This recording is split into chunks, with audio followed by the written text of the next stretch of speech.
Video tehty kaupallisessa yhteistyössä Savotan kanssa. No niin, terve vaan kaikille.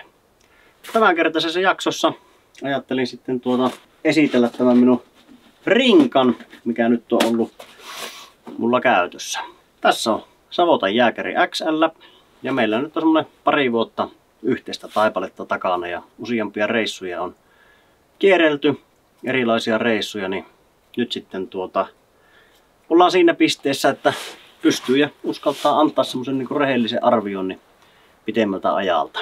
Jääkäri XL on tämän Jääkäri tuoteperheen isoin yksilö, eli Jääkäri XL on tilavuudeltaan noin 70 litraa, mutta ylipakattuna päästään varmasti likemmäs sitten 90 litraa, ellei jopa 100 litraa.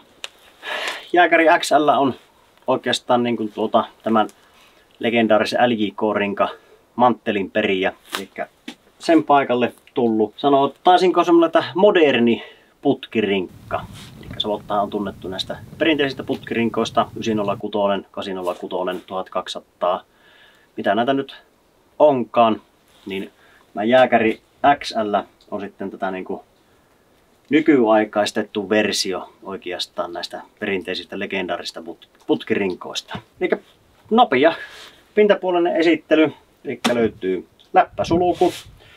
Voidaan laittaa läpäällä tai alasululla kiinni, tai sitten täältä, jos rinkka on täynnä, täältä ylhäältä kiinni. Löytyy 2 klipsit. Perinteisen Savotta-malliin tilava alatasku, ylätasku. Sitten löytyy täältä isot kuminauhataskut rinkan sivusta. Sitten täältä löytyy koko rinkan selkäosasta, takaosasta ja sivustoista löytyy sitten näitä mollenauhakujastoja. Ja puhutaan niistä sitten kohta lisää. Ja kantojärjestelmänä täältä löytyy sitten Savotan alumiinirunkoinen putki tai alumiiniputkesta tehty putkirunko. Järeä lantiovyö, irrotettava, kaksipuolinen kiristys, eli saadaan kiristettyä vasemmalta oikealta. Ei ole enää se vanhan liiton, että yhdeltä puolelta, vaan saadaan tasaisesti kiristettyä molemmilta puolilta. Leviät viilekkeet löytyy, rintaremmi löytyy sitten juomapullolle tai GPS:lle, rinksulat täältä viilekkeistä ja tosiaan rintaremmi. Ja nämä on aika leviät, ei hirveän paksut ole, mutta toppaukset täällä sisäpuolella on jämäkät, niin se kompensoi sen, että ne ei tarvitse mitkään hirvittävän paksut olla. Kun se on leviä, niin se jakaa tuon painon mukavasti. Rinkka on juomarakko yhteen sopiva, eli sieltä löytyy juomarakolle tasku ja läpivienti sitten tuolta päältä. Eli jos tykkää juomarakkoa käyttää, niin se pystytään tänne sitten helposti virittämään. Mutta lähdetään sitten aukomaan tätä, että mitä täältä niinku rinkan sisältä itsestään löytyy. Eli niin kuin sanoin, niin täältä löytyy nämä isot kuminauhalliset taskut. Niissä on hyvä säilyttää juomapulloa. Mulla nyt on sadesuoja siellä. Tässä erillistä taskua ei sadesuojalle ole, niin se on yleensä mulla tuossa paikallaan tai sitten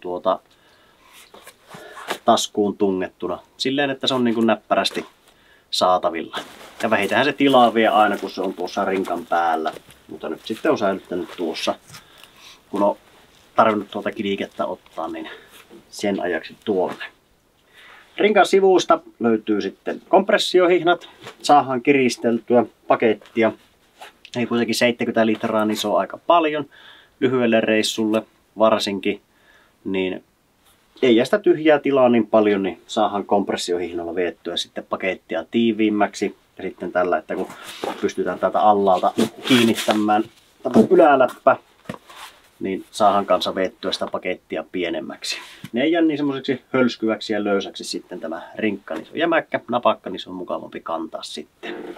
Eli rinkkahan on ommeltu 1000 denierin Cordurasta. Ja jos se ei sano mitään, niin se on niin kuin hyvinkin sotilaslaatusta, hyvin vahvaa kangasta, että se kestää, se on niin todella kulutuskestävää. Paksua kangasta ja täällä sisällä, tai kankaan sisäpuolella on sitten pinnotus, eli se tiettyyn rajaan asti pitää vettä niin kuin semmoisenakin, että sadesuoja ei aivan välttämätön ole pikkusateissa sitten käyttää vielä. Mutta nyt palataan sitten näihin lenkkeihin.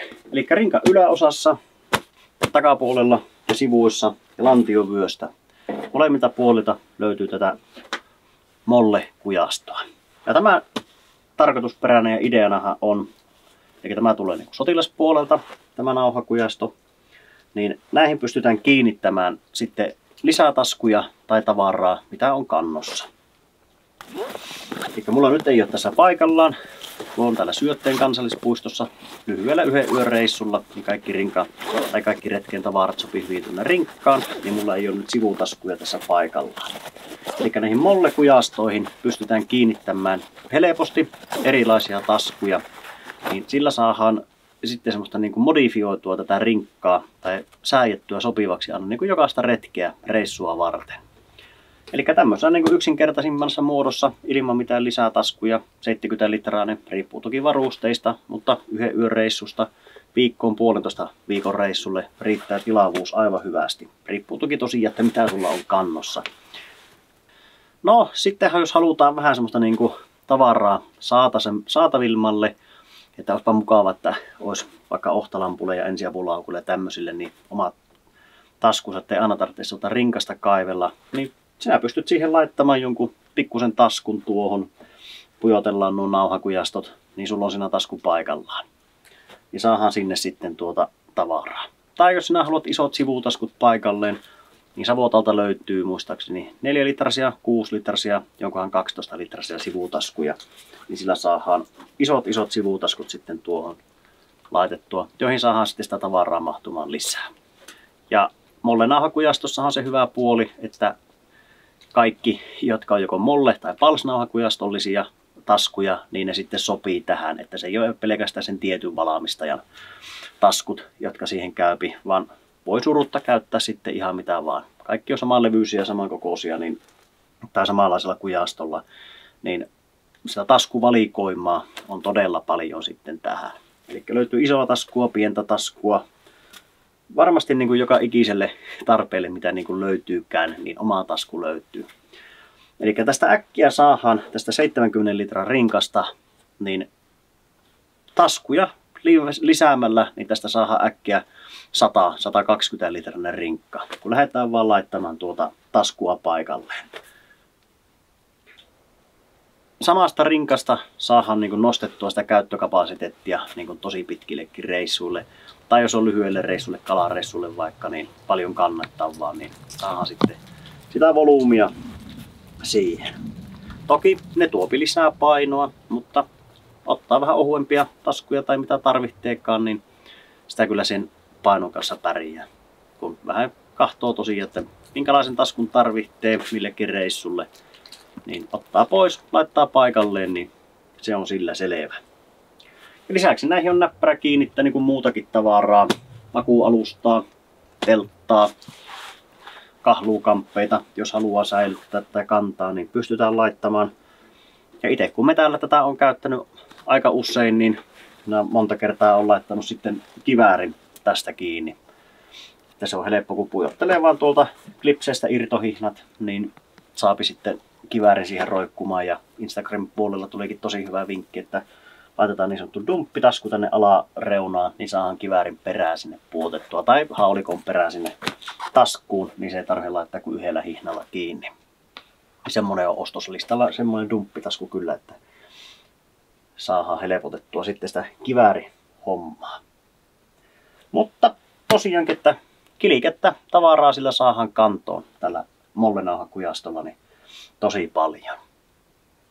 Ja justissa lantiovyöltäkin, kun täältä löytyy taskua, niin siihen, tai kujastoa, niin siihen on helppo laittaa vaikka kenttäpullotaskua, GPS:lle taskua, puhelimelle taskua, tai jos haluaa jotain välipalaa helposti saataville, niin niillekin pystyt laittamaan oman taskunsa sitten siihen helposti.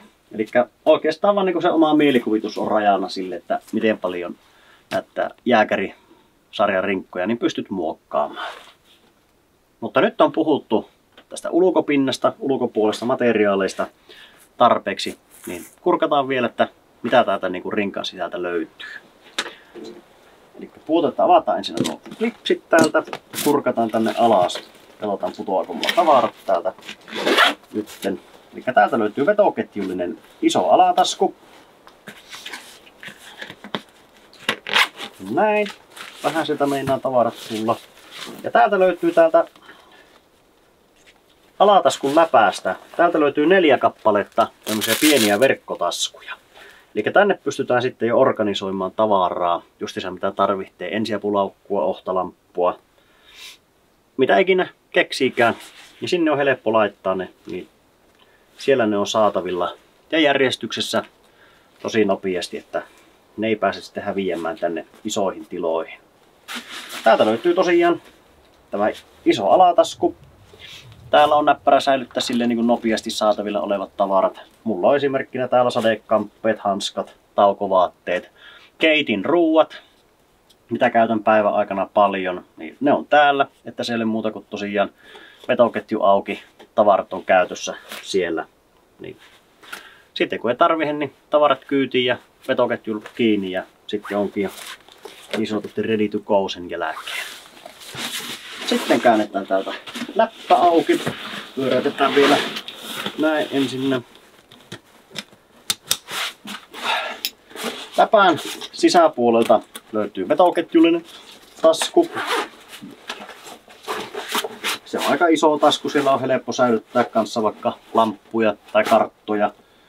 Mitä nyt keksiikään, semmoista niin kuin nopeasti saatavilla olevaa tavaraa, niin täällä on hyvä tasku niille. Ja jämäkkä vetoketju on siinä, niin se ei ihan pikkukummassa siitä ole lahoamassa. Jääkäri XL:ssä on tämmönen rullasulkunen tämä päälokero. Eli rullasulkuhan on kaikille tuttu noista kuivapusseista, eli muuta kuin puolet vastakkain rullataan ja laitetaan klipsillä kiinni. Niin se on kyllä tosi näppärä tässä rinkassakin. Ei tarvitse erillisiä lumilukkoja olla, kiristellään narulla solomitaan, mitä niitä on niissä vanhanmallisrinkoissa. Vaan tämä on niinku valmis, tiivis paketti on niinku saman tien kun laitetaan vaan klipsi kiinni. Ja tämähän on niinku, tällä on reilusti mittaa tällä tällä päätasku rullasululla. Eli tässä on tosiaan tätä ylipakkausvaraa tosi paljon. Eli vaikka muutama kierros pyöritelläänkin tätä, että se saadaan tiiviiksi, niin täältä löytyy kyllä varmaan niinku 20 litraa, 25 litraa vielä niinku sitä pakkauskokoa täältä, ja mitä pystytään käyttämään. Eli saadaan helposti ylipakattua kyllä tätä. Ja sitten tämä pystyy kääntämään tämä ylimääräisen tänne, kun lähdet tavaroita ottamaan, niin tieltä pois, niin päästään helposti tänne tavaroihin käsiksi. Ja ylälokerossa sitten on helppo, tai minä olen ruukannut pitää kaikki semmoiset tavarat, mitä tarvitaan vähemmän päivän aikana. Teltta, makuupussi, makuualusta, vaihtovaatteet, varaa tai lisää ruuat pitemmillä reissuilla. Niin ne oikeastaan siellä silloin, kun sitä niin kuin enemmälti puretaan, pysähdyttää, niin ne on siellä sitten. Mutta todella näppärää tuota ja aika paljon näkyy repuissa nykyään käytössä on tämä rullasulku kyllä. Tuosta vaan pyöräytetään kiinni ja klipsi kiinni, niin se on paikallaan. Nostetaan täältä.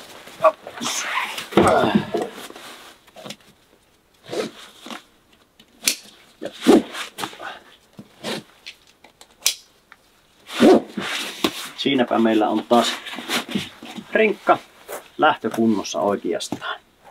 Ja tälleen kun on vahvasti rakennettu, paksut kestävät materiaalit, niin sehän tuopi sitten sitä painoa siihen niin kuin lisäksi. Eli rinkka on itsessään aika painava, mitä verrataan vaikka näihin nykyrinkkoihin, varsinkin jos verrataan kevytretkeilyvälineisiin, niin todella painava, mutta rinkka painaa 3,9 kiloa noin itsessään.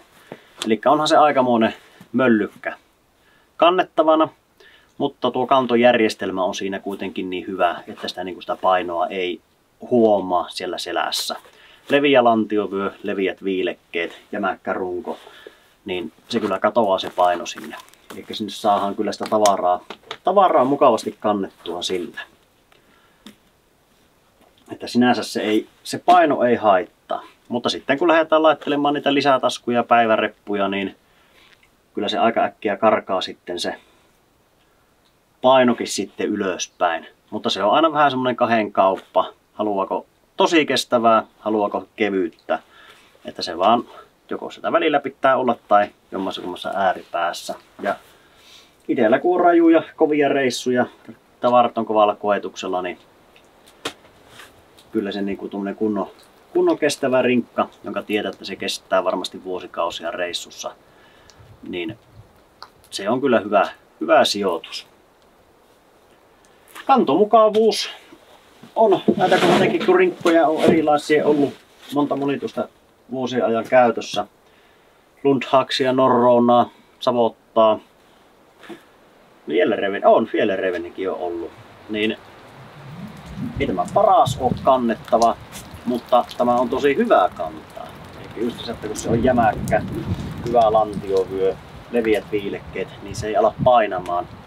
Ja sitten kun meitä ihmisiäkin on monenlaisia, on kapiimmilla harteilla, leviämmillä harteilla olevia, niin tämä pystyy tätä viilekkeiden leveyttäkin vähän säätämään, että miten se puristaa tähän. Että jos ne on liian kapialla, niin ne sitten painaa tänne kaulalle, tyrehyttää verenvuotoa, niin aloittaa veren kiertoa, niin alkaa särkemään helposti. Mutta sitten voi olla tämmöiselle leviämmälle tänne näin. Että siitäkin löytyy sitten sitä säätöä. Että niin kuin, kyllä Savotta on panostanut tähän niin kuin kantojärjestelmän mukavuuteen nyt niin kuin tässä jääkärisarjassa aika paljon. Että kyllä se hyvä on kantaa ja painavatkin kuormat siinä tosiaan tulee mukavasti. Ja jos niin kuin kaivelemalla halutaan kaivella siihen niin kuin huonoja puolia sen painon lisäksi, niin hinta on aika korkea, että se on 600 euron kieppeillä muistaakseni hinta, että onhan se niin kuin kertasijoituksena reppuun, niin sehän on tosi paljon. Mutta sitten kun lähdetään miettimään, että jos se vaikka 10-15 vuotta menee semmoisella satunnaisella käytöllä helpostikin, niin ei se hirveän montaa euroa aina yhtä yötä kohe se rinkka tuu maksamaan. Että kyllähän se on hyvä sijoittaa, jos retkeilyä enemmän harrastaa, niin kunnon kestäviin välineisiin. Mutta kaiken kaikkiaan kyllä Savotta Jääkäri XL on erittäin hyvä rinkka, erittäin hyvä kantaa. Suomessa suunniteltu, Suomessa pitkälti valmistettukin, että ompelutyötä osa tehdään Virossa, mutta kuitenkin täysin Pohjois-Euroopan puolella tämä touhutaan. Ja suomalainen laatufirma, niin onhan se mukava tässäkin, niin kyllä sitä kotimaisuutta kannattaa varusteissa. Mutta tosiaankin niin raha-arvoinen kampe koville pitkille reissuille, satunnaiseen käyttöön, helposti muokattavissa reissulle kuin reissulle, niin kyllä minä tätä voin suositella ihan niin kuin kirkkain silmin. Että erittäin hyvä ja laatukampe, ja tämän kanssa meillä tulee kyllä niin kuin monta yhteistä reissua ja vuotta varmasti. Mutta eipä mulla sen kummempaa tällä kertaa, niin mä ruvetaan tässä telttaa pystyttelemään Pellan kanssa niin ennen kuin pimiä tulee. Niin kiitoksia ja seuraavaan kertaan. Heippa!